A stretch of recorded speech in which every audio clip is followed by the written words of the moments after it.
Pues vamos a dar comienzo a la segunda sesión del curso La participación de las mujeres en el patrimonio cultural inmaterial, situación actual, experiencias y perspectivas de futuro.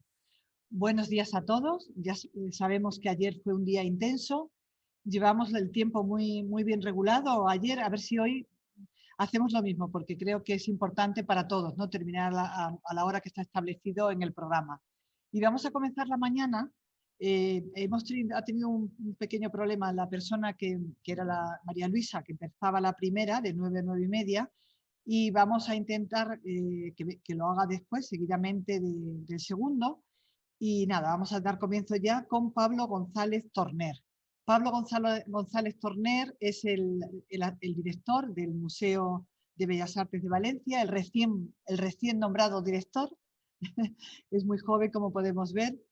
Pero bueno, pues Pablo es doctor por la Universidad Politécnica de Valencia, también ha sido profesor titular de la Universidad de Jaime I de Castellón.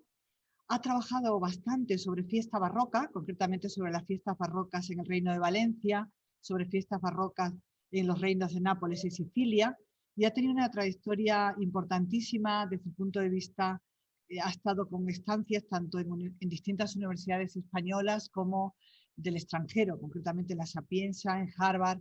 Es decir, bueno, que vaya trayectoria, Pablo González, con lo joven que eres, vaya trayectoria que tienes. Y nos va a hablar sobre mujeres de museo. Con lo cual, bueno, pues nada, os dejo con él. Muchísimas gracias, Pablo. Y nada, ahí te dejamos con el alumnado. Bueno, pues muchísimas gracias a las organizadoras de este simposio por haber contado conmigo. La invitación me ha ofrecido la oportunidad y a la vez me ha obligado a trabajar sobre un aspecto que considero muy importante en el entendimiento de un museo y de cómo debe relacionarse un museo con su público, y es la aplicación de la perspectiva de género.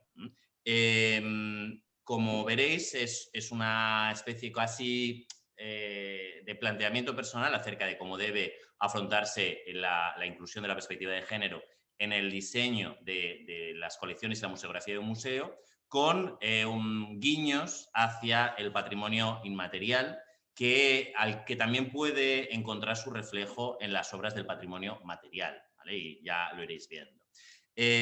Para aquellas personas que conozcan poco el Museo de Bellas Artes de Valencia, primero decirles que me parece fatal y que están obligados a venir a conocerlo.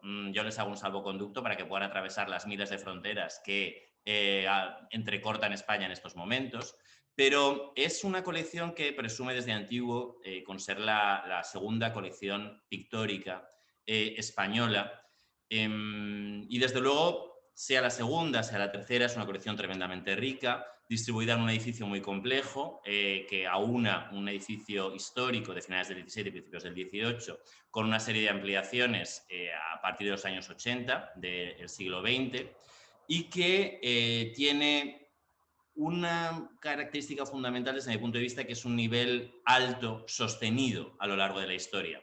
Desde las pinturas del gótico, del italogótico de finales del siglo XIV, hasta la más estricta contemporaneidad, y me estoy refiriendo a piezas como las del equipo Crónica, que también se encuentran entre la colección. El museo se montó arquitectónicamente en los años 80-90 y la museografía actual corresponde en gran medida al diseño que hizo Fernando Benito a finales de los 90 y principios de los 2000.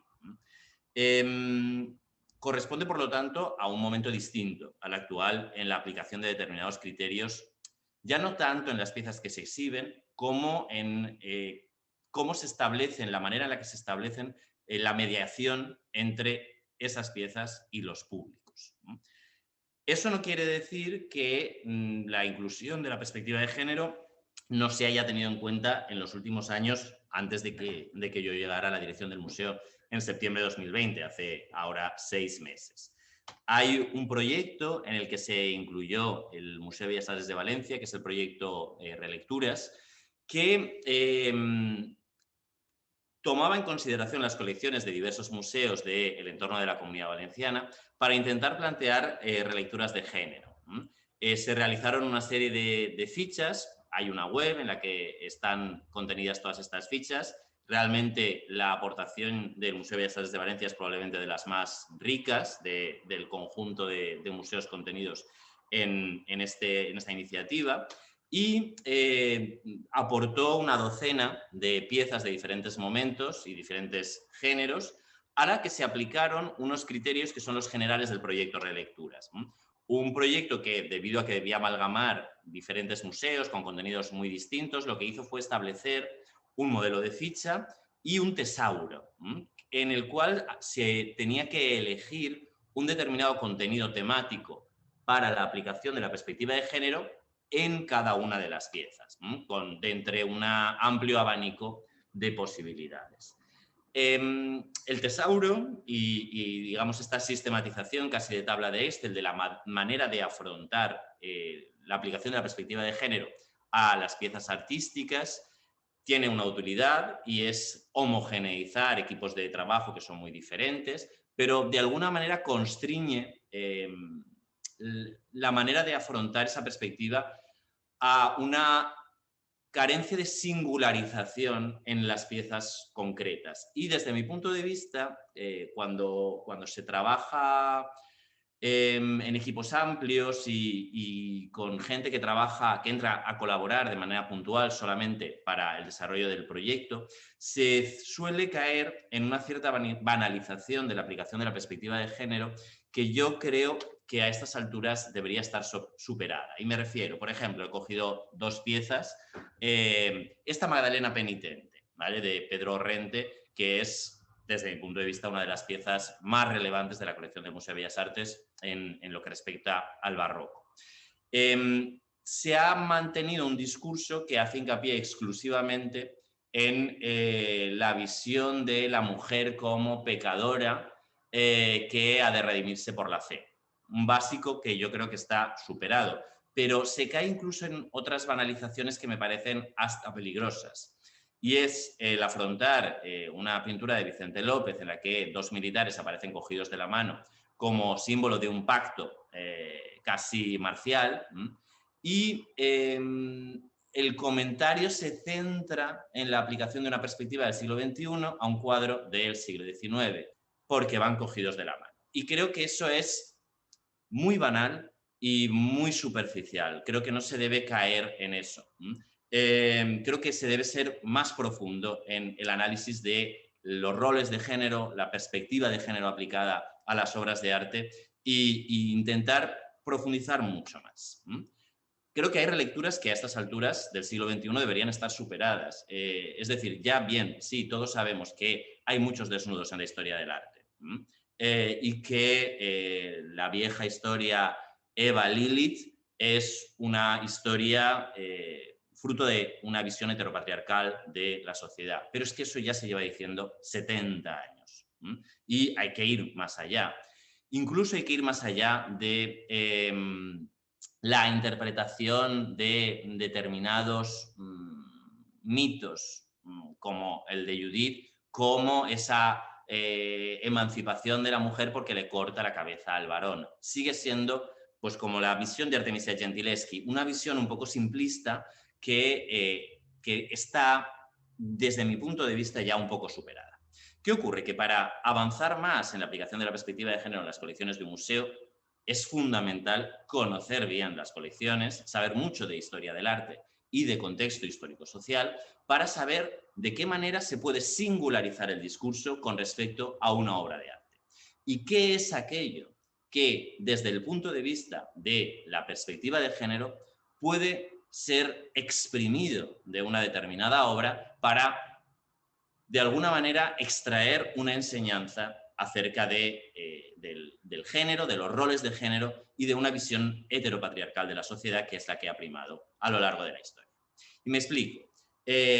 La perspectiva de ser singular en cada obra de arte o en cada contenido concreto, y son muy distintas. Nosotros tenemos, por ejemplo, la segunda, creo, mejor colección de pinturas de Juan de Juanes, después de la del Prado, y es el mejor pintor, sin duda, del siglo XVI, y el discurso en torno a Juan de Juanes debe incluir la visibilización de dos mujeres ocultas, de Margarita y Dorotea Juanes, sus hijas, que fallecen en la Font de la Figuera, en un pueblo del sur del Reino de Valencia, porque están pintando una obra que había sido contratada por Juan de Juanes y que están terminando ellas. Son pintoras, tal y como reconocen las fuentes literarias, pero resulta casi imposible saber aquello que pintaron, porque evidentemente todo lo hicieron dentro del taller paterno o del de su hermano.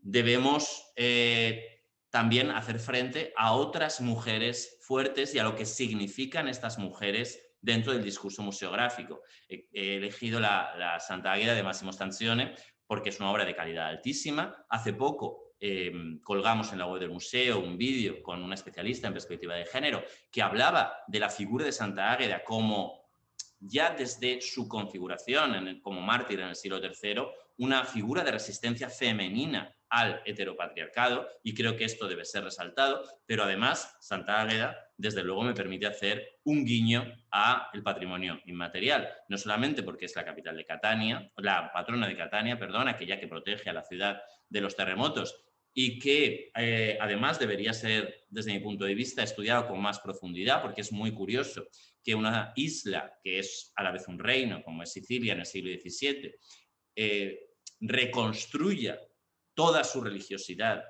contrarreformista en torno a las figuras de mujeres. Águeda es la patrona de Catania, pero Ágata, Ninfa, Rosalía y Oliva son las patronas de Palermo, aquellas que protegen la ciudad. Y es curioso cómo todo esto se construye y se arma en el siglo XVII en torno a una religiosidad cuyos referentes son fundamentalmente femeninos. Y nos permite hacer un guiño también a las áreas de Zamaramala, en Segovia, una fiesta que, utilizando a la santa mártir que se resistió al dominio del varón en el siglo III, ha configurado una fiesta en la que las protagonistas son fundamentalmente mujeres, aún hoy en día.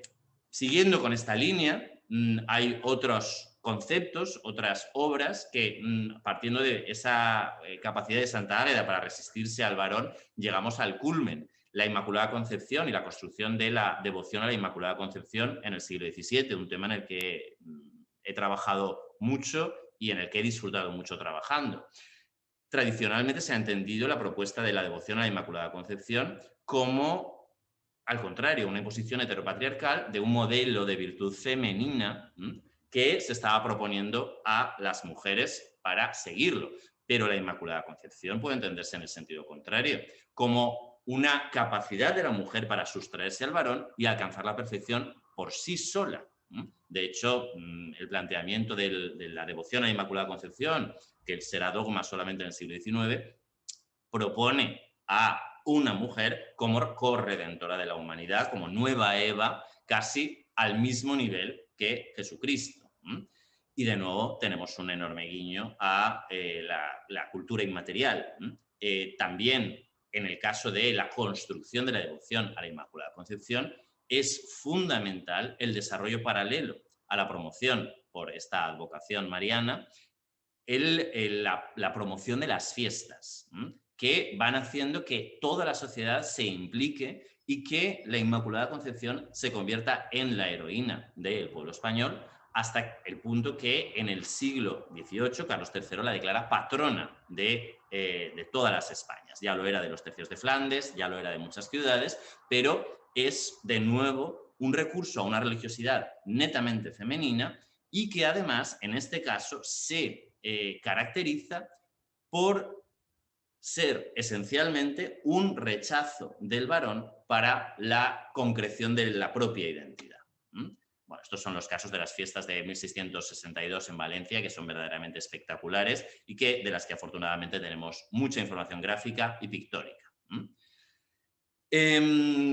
Siguiendo con esta línea, pero singularizando en obras e historias concretas, vuelvo a la magnífica Madalena de Pedro Dorrente, que desde mi punto de vista no debe ser vista como una pieza más de esa construcción de la imagen de la mujer como pecadora que entroncaría sus raíces en Lilith y en Eva y que sería arrastrada hasta prácticamente el momento actual, sino más bien todo lo contrario. Madalena es de nuevo un modelo femenino de comportamiento que se construye desde la Edad Media, pero con una enorme potencia en el siglo XVII, y que, si nos fijamos, es prácticamente la única mujer a la que se le permite representarse tal y como se representan a los varones en la tradición del cristianismo. Es decir, un varón es capaz de reflexionar, de utilizar su intelecto para procesar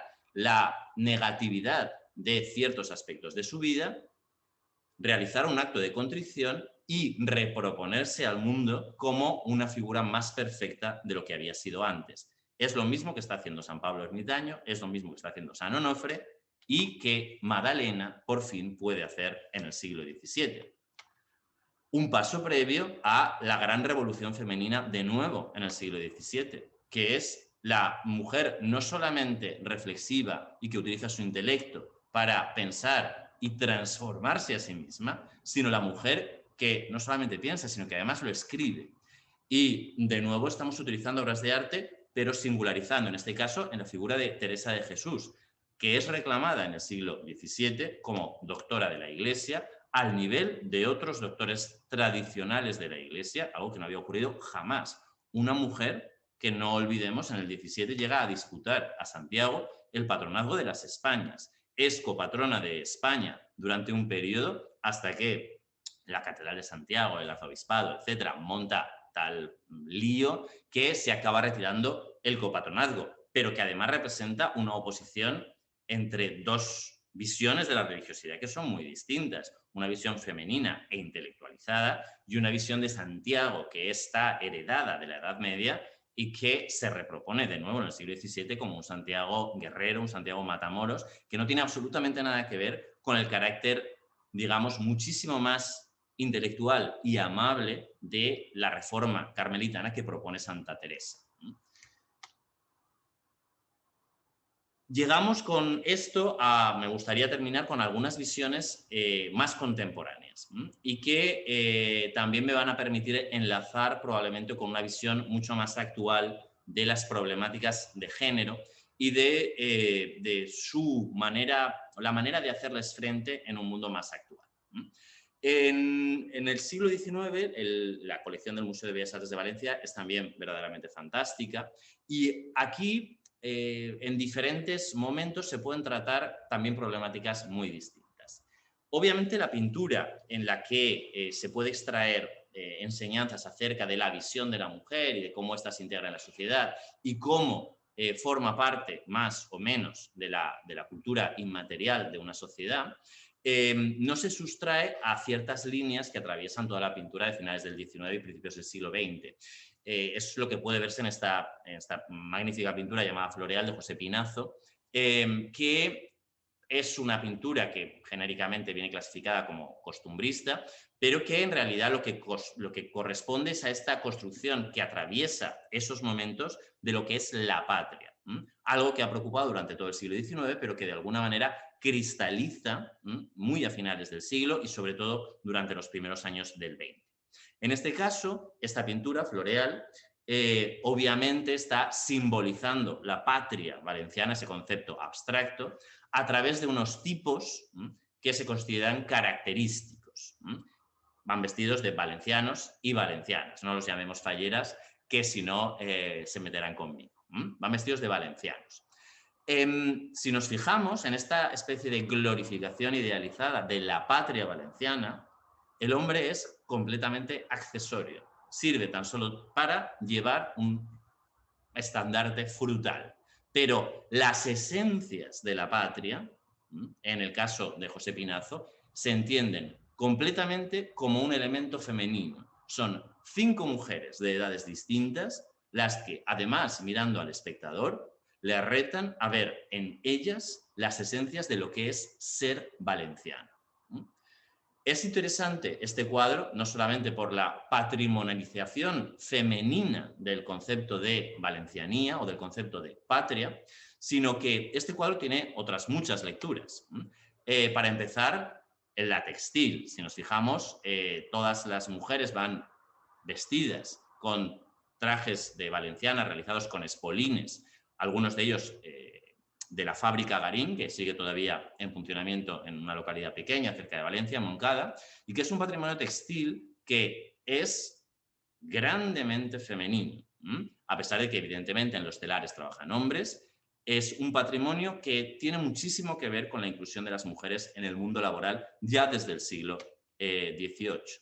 Pero además, a pesar de que van vestidas de valencianas, evidentemente, estamos en un momento en el que la fiesta patria de Valencia y de su entorno son ya las fallas que se encuentran plenamente asentadas, y ellas van vestidas de gala, van vestidas de valencianas de gala o de falleras.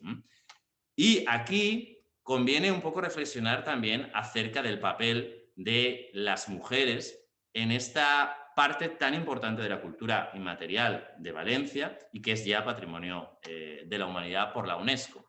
Es una fiesta en la que la indumentaria que aparece en el cuadro de Pinazo, floreal, se sigue manteniendo casi de manera inalterable, y en la que no importa quién la lleve, desde Carmen Lomana a Alaska, o incluso puede llevarlo Barbie, el elemento femenino es un elemento fundamental.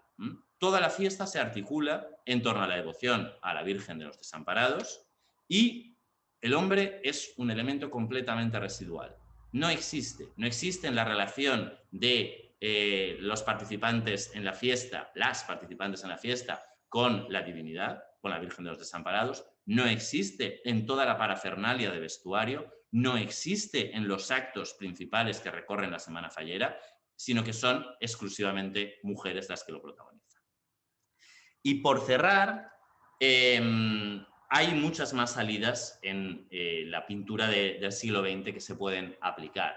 Algunas más evidentes, como las pinturas de Fillol, que nos hablan de la pervivencia del heteropatriarcado, un pintor que se ha puesto ahora bastante de moda a partir de la exposición Invitadas y del que la colección del museo tiene varias pinturas, pero me interesan visiones más sutiles. Esta es evidentemente la respuesta de un campesino ante la violación de la que probablemente es su hija. Pero sin embargo hay otros pintores como José Benlliure Ortiz, que es verdaderamente maravilloso, que realizan una crítica mucho más sutil al heteropatriarcado.